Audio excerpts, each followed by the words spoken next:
In school you had maybe a few cool teachers, a lot that were alright, and some that were just really bad. And all the teachers that fell under the really bad and just alright category seemed to share a lot of annoying habits that they would all have in common with each other.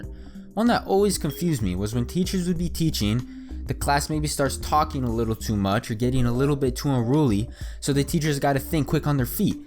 How can I get these kids to settle down? What can I do?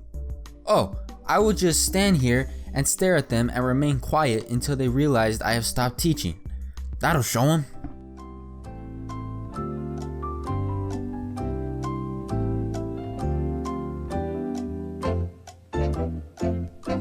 Now this never made sense to me when teachers did this.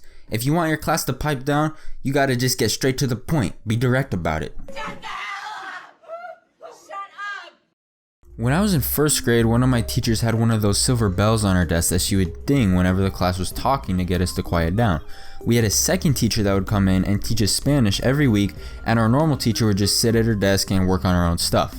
Well, one day we were all talking, so the Spanish teacher dinged the bell a couple of times, and we all stopped talking, but she did not stop ringing that bell.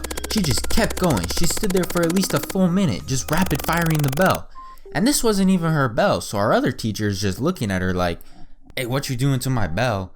And then finally, she stopped dinging the bell and looked at us and said, "How do you like it when I make all that noise?" And we were first graders, so we didn't really care. Again, I'm telling you.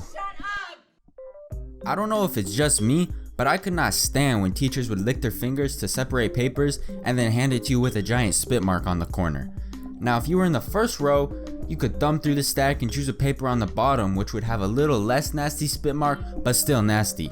And I know for a fact you can get those papers apart without licking them, because every time I've been in that situation, I've always been able to get them apart without doing that. Especially when I was in high school, I was constantly eating during the day. So it really annoyed me when teachers pulled the "you can't eat in my classroom" card. So I was always trying to sneak in quick bites whenever I could. If the teacher turned around to write something on the board, quick bite. And a lot of these teachers were pretty observant, so I'd always have to, hide bags of food under textbooks and stuff to prevent them from noticing it. But one day our lunch period was cut short and I still had a full bag of chips to finish, so I'm like, yeah, she'll understand. I paid for this food. I didn't have time to finish it. She'll let me eat them real quick.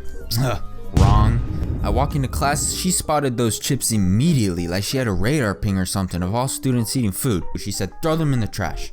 And I tried to explain to her like I didn't have time to finish them. She said, "Nah, throw them away. And that's a lunch detention for eating in my room." So I'm trying to save these chips, right?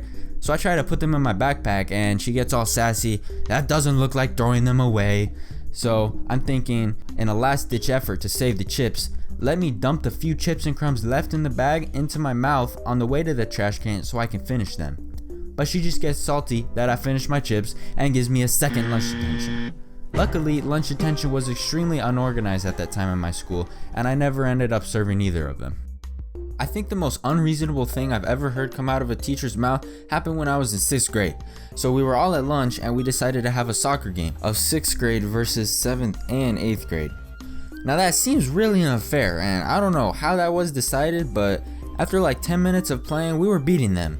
And we all took this game very serious, so there was a lot of tension in the air. And keep in mind, normally you have 10, 11, 12 people playing a game of soccer. No, there were like 60 people playing one game of soccer. So the chaos was just slowly escalating as the minutes went by. People were body checking each other. People would sprint at full speed and try to slide tackle you off the planet. And there was always that one guy who tried to block the drop kicks.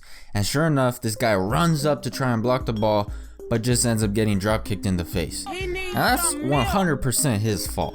He had to have known you can't do that in soccer. But he gets up and starts fighting the guy who hit him, and this just sends everything spiraling out of control. All the chaos that was already going on just got multiplied by 100.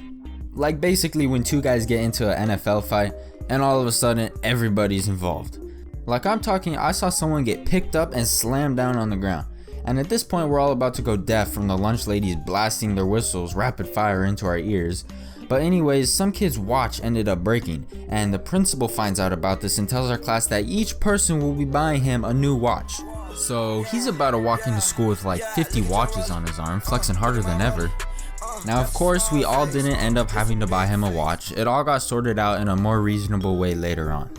Let's be real here though, it's not like a $20,000 Rollie got shattered, bro was sporting more like a Casio. Another thing that really annoyed me is when teachers would make you stand outside the classroom before class started if they weren't inside already. And both schools I went to had open halls, so we would be out here in Arizona dripping sweat while the teacher was taking their time in the bathroom. And there would always be that one kid who would pull out the, "If the teacher doesn't show up in 15 minutes, we're legally allowed to leave school, guys." And then they'd always get really protective over it, like if someone questioned them, "I don't think that's a thing." No, it's definitely a rule. In fact, that's a law. One time in particular, my friend and I were inside the classroom and everybody else waited outside. But when the teacher came back, she kicked us out and forgot about us the rest of the hour. So we just sat there for an entire hour, all because we were sitting inside a classroom. I mean, I guess I can understand teachers not wanting students in their class without them because they don't want their stuff being messed with. I remember one time before the teacher was in the class, my friend gets up and walks over to her computer and presses Control Alt and the down arrow, which if you know what that does, it turns her monitor screen upside down. It took about half an hour before she noticed, but when she did, she of course had no idea how to fix it and became instantly furious with all of us. She never did find out who did it. That's all for this video, guys. If you guys have any annoying or crazy teacher stories, let me know about them. Comment it down below. If you guys enjoyed the video, make sure to leave a like and subscribe because I'll be making a ton more videos just like this one in the future. But thanks for watching the video and I'll see you guys in the next one. Diamonds they shining, they 3D. Diamonds they blinding like Stevie. I make the grinding look easy. You got Cartier friend, can't see me.